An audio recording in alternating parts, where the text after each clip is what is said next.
The early modern witch trials, which stretched from roughly 1450 to 1750 and cost the lives of around 60,000 people, mostly women, are among the most shocking instances of systematic mass murder prior to the 20th century.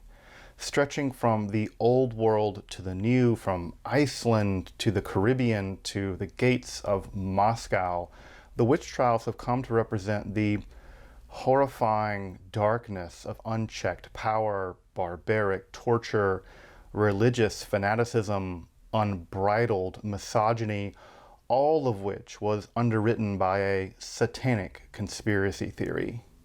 Of course, the cultural, intellectual, religious, philosophical, and juridical conditions that gave rise to the witch craze remain the subject of intense interest to scholars. One kinda hopes that whole learning from the past bit might actually pan out this time. I've covered some of these topics in other episodes, and you may want to check them out before heading into this one. Specifically, I've explored the scholastic philosophical attitudes toward magic and the various shifts in how magic was understood during the medieval period. In addition, I've also traced out the development of just how movements in the understanding of magic and heresy had increasingly fused those concepts, leading to the new conception of a woman-led diabolical heresy in the early 15th century. You can find both of those episodes in the cards above. With these developments, the conditions were in place for the rise of a major period of the witch trials, which was inaugurated, for lack of a better word, by perhaps the most infamous text of this entire period, the Malleus Maleficarum, or the Hammer of Witches. This three-part tome, first published in 1486-87, which details the nature of sorcery, its detection, its repulsion, along with the inquisitorial means to exterminate it, is among the most shocking and fascinating texts ever written on the subject. In this episode, I'll be turning to explore the Malleus Maleficarum, its authors, and some of the central concepts and arguments which guide the text. If you're interested in magic, hermetic philosophy, or the academic study of the occult and witchcraft, make sure to subscribe and check out my numerous other contents on topics in esotericism. Also, if you want to support my work of providing accessible, scholarly, and free content on topics in esotericism here on YouTube for free, I'd hope you consider supporting my work on Patreon or with a one-time donation. You can find those links below, and I do really appreciate your consideration for supporting the channel and the project of making esoterica widely available. But now let's turn to the grim details of the terrifying witch hunting manual, Malleus Maleficarum, or the Hammer of Witches. I'm Dr. Justin Sledge, and welcome to Esoterica, where we explore the arcane in history, philosophy, and religion.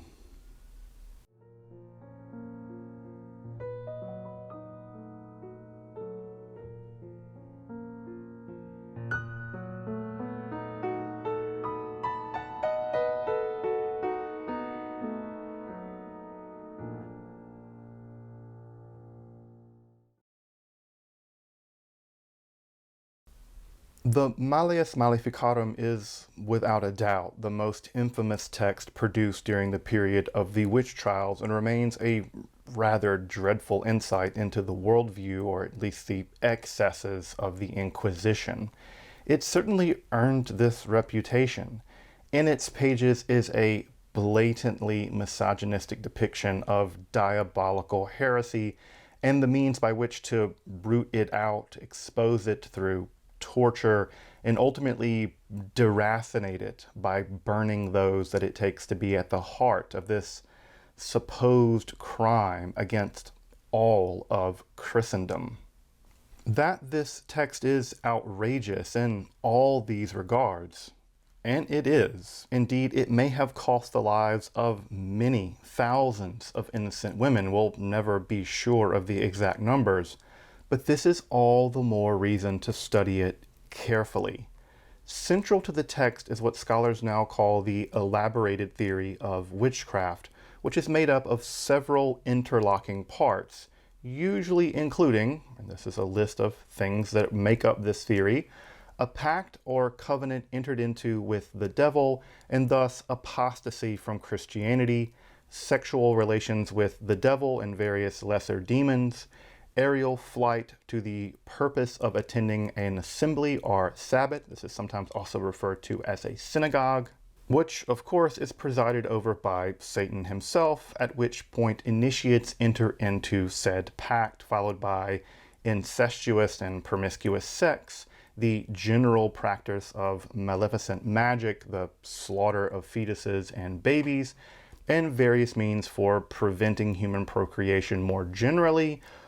All of this to the end of an elaborate, women-led anti-Christian religion whose aim was to undermine Christendom as part of the devil's ongoing war with God. Scholars of the history of witchcraft are now more confident than ever that the elaborated theory of witchcraft at the very heart of the Malleus Maleficarum and other such texts amounted to nothing other than an early modern conspiracy theory on the part of the inquisitors and the witch hunters, with those going to their dooms and the flames or on the gibbet, not only innocent of the practice of witchcraft, especially in the sense just articulated, but they were invariably Christians whose confessions were arrived at through torture, manipulation, and often outright deceit. The Malleus Maleficarum, more than any other text, has come to be associated with these horrors, and by studying it carefully, I hope to do justly by its untold victims by trying to, do that whole learn from the past thing to prevent, hopefully, another such murderous conspiracy theory from ever rising again. Briefly put, the Malleus Maleficarum is a three-part work describing the theological and legal nature, depiction, and elimination of diabolical sorcery, published by two Dominican inquisitors in 1486-1487. It follows up, synthesizes, and expands on the ongoing developments in scholastic thinking about magic and heresy as part of a wider attack on alleged anti-Christian sects stretching all the way back to the anti-Waldensian and Albigensian crusades beginning in the 13th century. The text was composed by the Dominicans Jacobo Springa and Heinricus Kramer, or as he's known in Latin, Inquisitoris. Springa was born around 1542 and was a significant figure in the Dominican Reform movement in Germany, but aside from the Malleus, was actually primarily known as a popularizer of the recitation of the Rosary Prayer, like the Rosary Prayer. While he did serve as inquisitor in the Rhineland in 1481, Springa was primarily an administrator and professor of theology at the prestigious University of Cologne. He died in 1495. Inquisitoris, or Kramer, I'm going to go with Inquisitoris because I can't think of the name Kramer without thinking of, Seinfeld Kramer, was much more of a maverick and independent figure who grew a reputation for being a headstrong, even belligerent inquisitor, preacher, and collector of indulgences, all of which he managed to get into not a little hot water from time to time. He once called out the Holy Roman Emperor Frederick III in a public sermon and was unsurprisingly censored. Despite his occasional censures for things like that and his arrests for maybe money laundering, he was admired by the order, personally respected by Pope Sixtus IV and Innocent VIII, and repeatedly invited by major cities in the regions to act as inquisitor.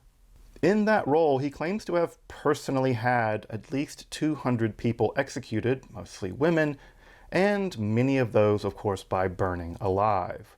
While a previous generation of scholarship painted Inquisitoris as a kind of leering, murderous pervert who lashed out after his failure in the relatively small Innsbruck Inquisition, it's now clearer that the Malleus was born out of what he took to be local failures on the part of local bishops to root out diabolical heresy more generally.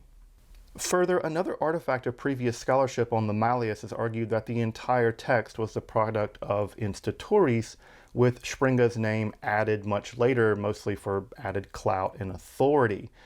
To be sure, Inquisitoris needed neither, and certainly not from Sprenge's name and relatively minor reputation. Current scholarship contends that Inquisitoris seems to have written the second and third sections, which reflect both anecdotes from his personal experience as a professional inquisitor and the more technical dimensions of the detention, interrogation, torture, and evaluation of guilt and the eventual punishment of so-called diabolical heretics.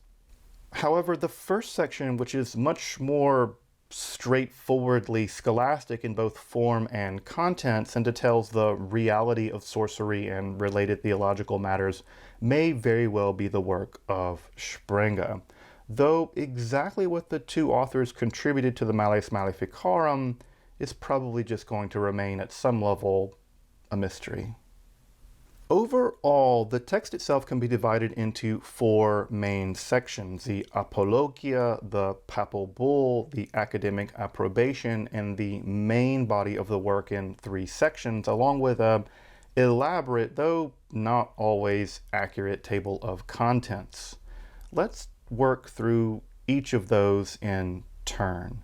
The Apologia, or the defense or justification, is a small note by Sprenge that he and an associate, Socius, have prepared this text in light of their realization that the sorcery sect is playing a widespread role and is going to play an even more widespread role in the final apocalyptic days to come.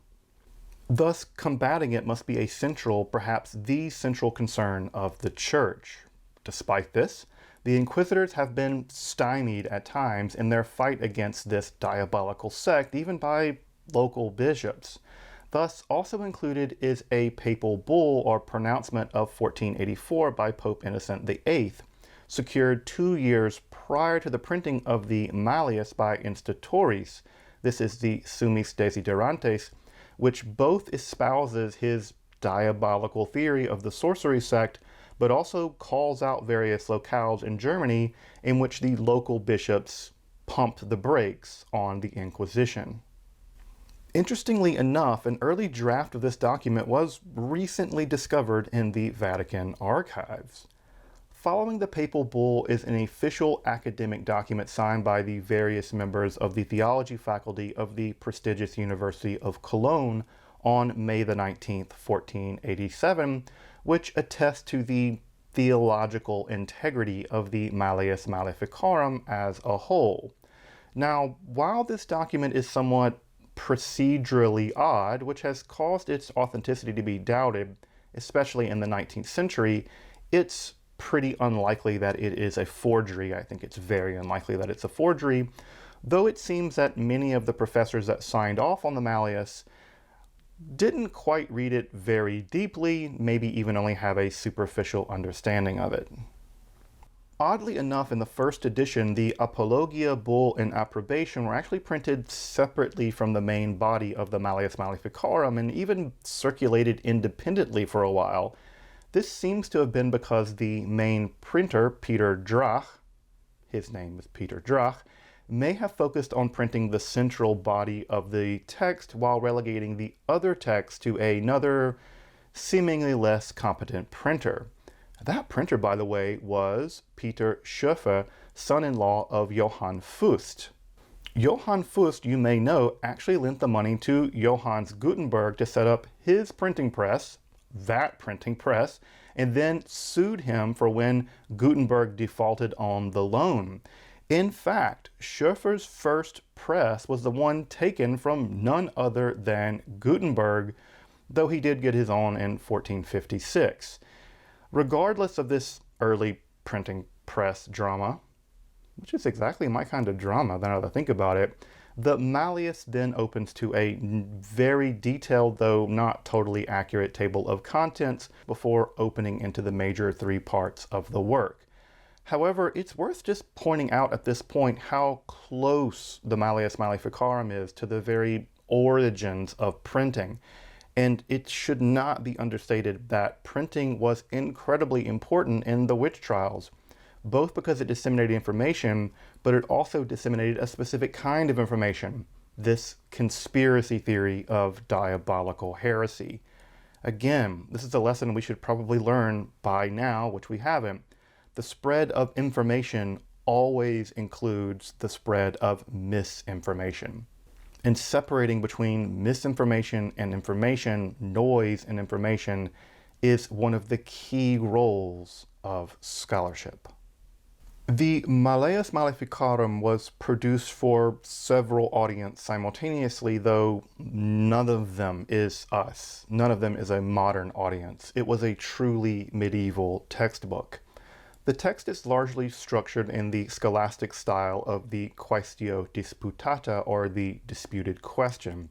Here, an initial position is forwarded in the form of a pseudo-question, followed by several false negative answers and their supporting positions.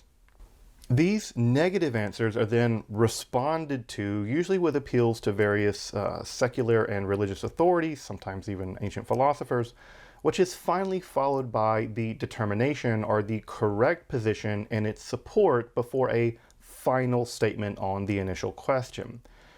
To make matters worse, this mode of scholastic argument isn't always taken up clearly, especially in sections 2 and 3. And while it does take a little getting used to, I have to admit I've always found the quaestio disputata a wonderful way of presenting arguments, even if it can be pretty pedantic at times. The initial theological sections were very likely written to serve the purposes of preaching about the reality of the sorcery heresy the authors felt was blossoming in the very heart of Christendom. To understand this, one has to grasp the specifically apocalyptic thought to be played by this diabolical counter-religion. For the Malleus, the world was entering into the final period of history, and the sorcery heresy itself was proof of this. It was something akin to a swan song, or better, the kamikaze of the devil. Even the images of the witch sacrificing unbaptized children played a role whereby Satan delayed the final judgment of God so as to continue to goad humans into further and further sins, thus expanding and deepening divine offense. Again, for the Inquisitors, this isn't just about rooting out the sin of sorcery. This is a holy war against the devil, who employs an army of human beings, mostly women, whereby sin, material harm, and sacrilege are the central weapons of that war. Thus, the first part of the text seeks to argue that disbelief in this heretical sect and the reality of sorcery more generally is in fact tantamount to playing into it, and specifically how demons, the witch, and the very permission of God make this sect possible to begin with. Indeed, this first section contains lurid details of how people, especially women, copulate with demons to produce more witches, how semen is actually stolen from men, then transferred to women during the demonic sex act, the systematically misogynistic theory of why women are more prone to this heresy, including the infamous etymology that femina is actually a contraction of fides and minus, literally without faith or lacking faith, though Inquisitorial does actually get this from another author, not that that justifies it at all. How sorcery is always accomplished through a demonic power rather than the actual charms or implements of the sorceress. Of course, how women make people's penises disappear, they turn people into beasts, at least apparently, and of course, how they sacrifice newborns and fetuses. My God. If you think this is dark, trust me, it doesn't get any better from here on out. I mean, we haven't even gotten to the parts where they talk about how torture is a really great idea in all this. Finally, this section details why God allows sorcery to run rampant and cause the harm that it does. Simply put, sinful human beings deserve what they get. Even innocent victims of sorcery just become a kind of collateral damage in the war with the devil. Indeed, this section even details that the sorcery heresy is far worse than even the rebel Satan himself and the sin of Adam and even other heretics and other demons. Yes, the text argues that the witches are worse than Satan. They're literally the worst because they are apostates, they actively work with the devil to do evil, and they cause material harm to nature, beasts, and humans through their various evil doings. For the Malleus, the sorcery heresy is literally the worst and most sinful group in all of history, and again are the final push on the part of the devil to cause as much evil and harm before he and his followers are cast into eternal perdition. That's just part one. I'm serious, that's just part one.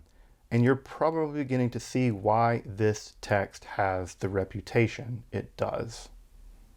All right, moving on. The second part of the text is divided into two sections, the first of which details the various forms of sorcery practiced by the diabolical sect, and the second recounts various methods by which to legitimately counteract said sorcery. Section 2 leans less heavily on the method of the disputed question and contains a large amounts of anecdotes from the years of Inquisitorius' work as a professional inquisitor. Indeed, these sections provide a really fascinating insight into the kinds of sorcery that most worried the writers of the Malleus Maleficarum. Everything from causing people to think they've become animals or that they've had their penis magically disappeared. Yeah, the penis vanishing thing, that really shows up a lot here. They had a lot of castration anxiety. Freud, can you help us out, brother? To causing things like hailstorms, harming various beasts, magical illnesses, plain old demonic possession, various forms of impeded procreation, irregular or otherwise unnatural loves, or lusts, or hatreds, or even just bad weather, because Germany's known for its great weather. This may even provide us a peek into the folk practices of some of the magic that were actually practiced in this region of southern Germany. However, it is very important to recall that such folk magical practices are being read by the Malleus Maleficarum as evidence of a larger satanic conspiracy, and there's reason to be very cautious here. While there is widespread evidence of magical practice, there is no evidence of such a vast woman-led, demonic, diabolical heresy. The remedies against such sorceries are also spelled out and mostly take the form of, intense religious Christian practice in the form of the sacraments or specific exorcistic rituals, even invoking one's holy guardian angel to provide further protection, although I don't think the Abramelon's going to help you not get targeted by the Inquisition here. It's also worth mentioning that this section contains the only references in the Malleus Maleficarum really to male sorcerers, but virtually nothing is written out with the exception of those that use magically infused weapons and armor to find their targets. This is an example where the table of contents makes mention, for instance, of the use of magical books and ritual magic more generally used by men in this period, but the actual sections only contain passing remarks on mostly martial magic, and even then it breaks off rather abruptly. It's also worth noticing what's missing from this section in terms of the elaborated theory of witchcraft, especially in the Anglo-Saxon sphere of witch hunting. There's basically no discussion of the so-called devil's mark. This is usually a birthmark or an otherwise cold spot on the body that occurs when the devil welcomes you into his covenant or whatever. Nor is there any discussion of the concept of familiars or demonic creatures which aid the witch. These aspects of the elaborated theory of witchcraft are basically specific to the Anglo-Saxon sphere and simply don't really appear much at all in the theory laid out by the Malleus Maleficarum. All in all, the second section is less deductively rigorous than the first, but it does contain much more content as a window into the kind of sorcery that the Inquisitors felt they were up against and how to combat it using the tools of Christianity in the 15th century. Of course, in the world of the Malleus Maleficarum, the only sure way to stop the sorcery heresy and shore up the war against the devil more generally was to arrest, try, convict, and execute the very foot soldiers in this war, the League of Sorcery Heretics. Thus, the third section details the practical, and by practical I mean horrible, means by which they tried and executed so-called witches. While the first section relies heavily on the logical mode and content of folks like Thomas Aquinas, especially Thomas Aquinas, the second leans on the fifth book of Johann Nider's 1575 Formicarius, or the Anthill. The third and final book of the Malleus Maleficarum relies on the 1376 Directorium Inquisitorum of Nicholas Emmerich, whose work is a kind of bridge between the anti-heresy work during the Albigensian Crusade and the so-called elaborated theory of witchcraft found in the Malleus Maleficarum. And as you might imagine, it recounts the inquisitorial procedure for the detention, interrogation with torture, and the relaxing of the convicted heretic over to the secular arm for execution. Yeah, you heard that right. The inquisitor relaxes the convicted heretic over to the secular wing of things to be executed by those authorities by being burned alive, because it's called relaxing. I can't make this stuff up. Though, to understand this process a bit better, let me describe the institution of the Inquisition, the inquisitorial process itself, and the specific concerns and procedures laid out in the Malleus Maleficarum, which, as you guessed it, are especially horrible.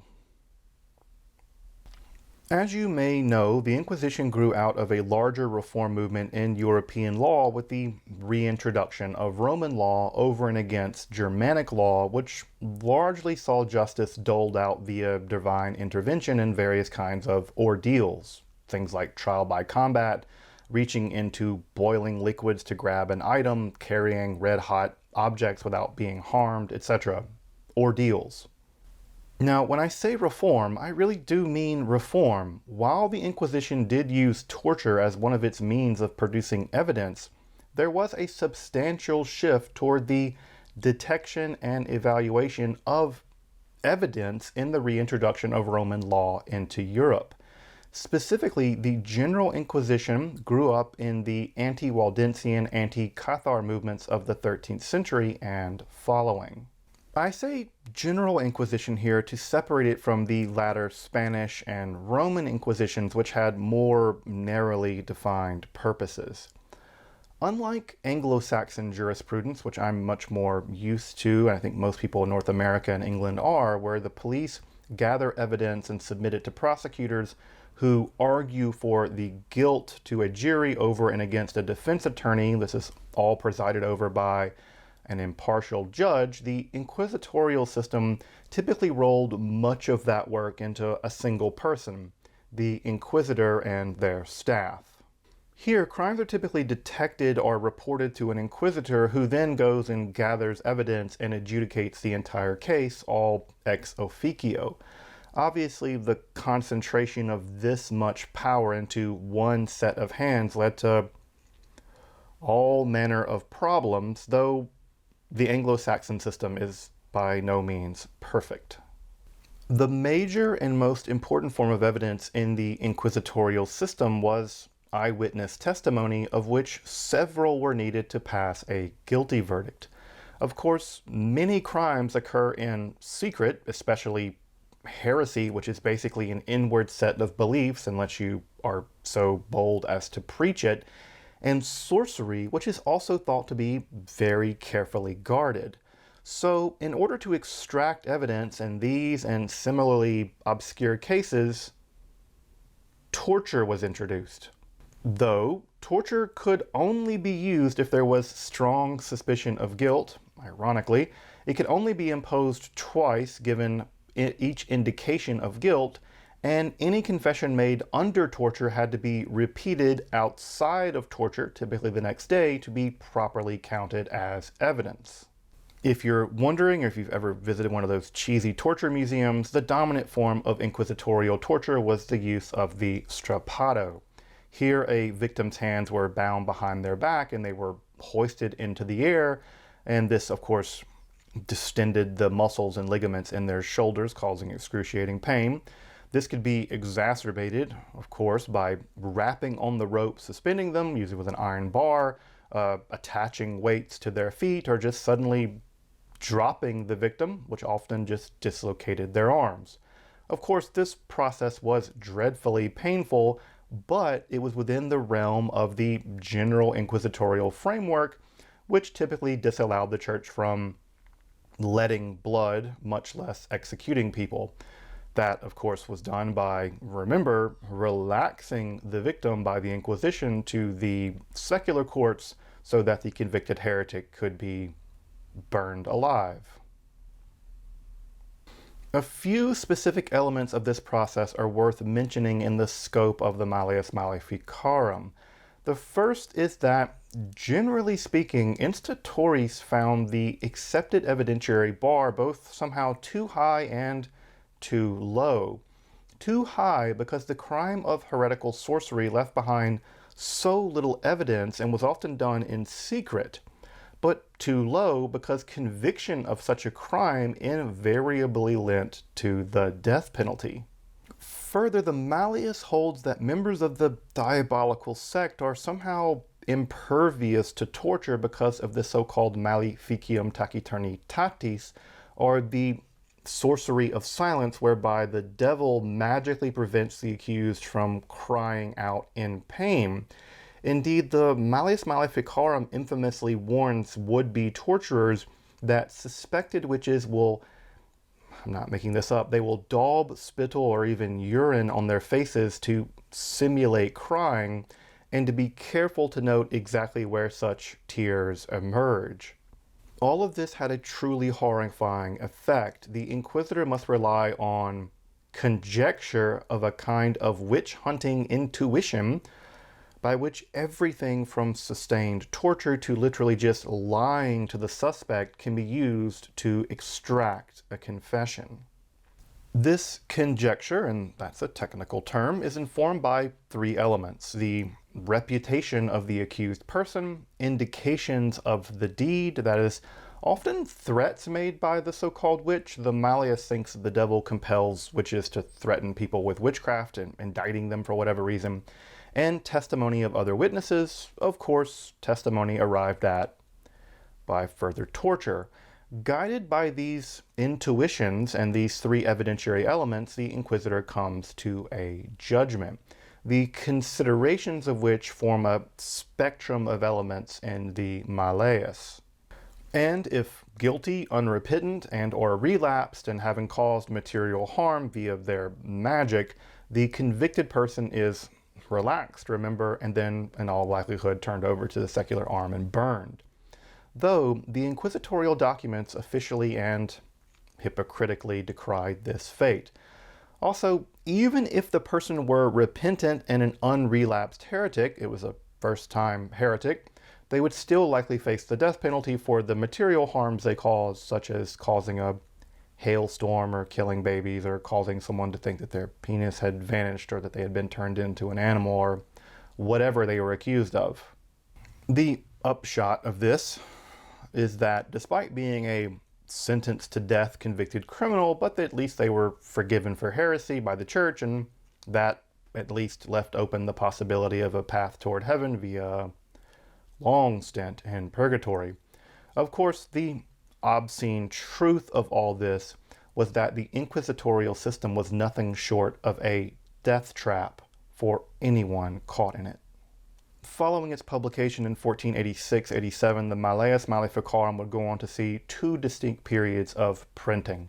The first, from 1487 to 1523, saw roughly 14 editions, then a printing lull of roughly 2 generations, followed by another wave starting in 1574 to right around 1669, right through the height of the witch trials.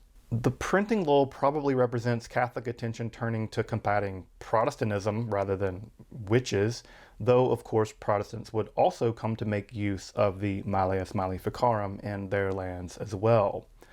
Overall, the Hammer of Witches saw 28 editions in 200 years since its first, a stunning show of the popularity of this work. Though exactly to what extent the text accelerated the most intense period of the witch trials is somewhat unclear. Certainly the entire horrific tragedy of the witch craze can't be laid at the feet of the Malleus Maleficarum, there are other such books, but clearly it played a decisive, perhaps the decisive role in synthesizing and thus concretizing the variant theological, demonological, philosophical, and juridical elements which ultimately drove the trials.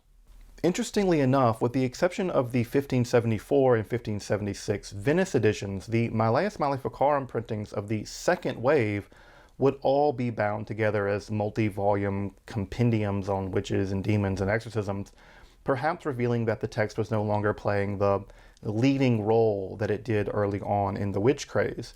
And, of course, other witch hunting manuals would appear, along with other much more systematic accounts of the nature of magic and demons.